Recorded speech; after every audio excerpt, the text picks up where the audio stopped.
Hijoma kursi orqali nafaqat yangi kasb, balki o'zimga bo'lgan ishonchimni ham topdim.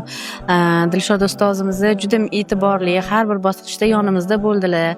Endi bemorlarga foydam tegayotganini ko'rib, o'zimni baxtli his qilyapman. Bu kurs hayotimdagi eng to'g'ri qarorlarimdan biri bo'ldi.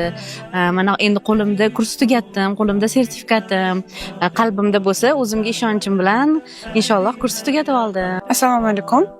Bizning kursimiz juda ham zo'r bo'ldi, manfaatli bo'ldi. Kursimizda amaliy nazariy darslardan o'tdik, mazza qildik.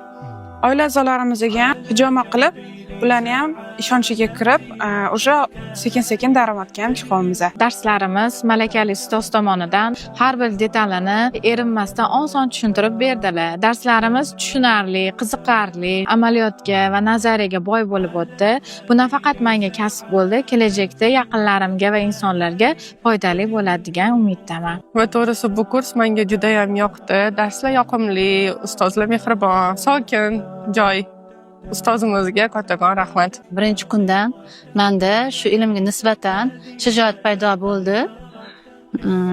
Birinchi qadam qo'yish har doim qiyin, lekin alhamdulillah birinchi qadamni yaxshi qo'yib oldik. Amaliyotda ham sinadik. Alloh izni bilan shu ilmni, shu hijomalik kasbini hayotimizga tatbiq qilamiz. Sifatli, unumli darsligi rahmat deb aytib qolamiz. Ishlariga omad.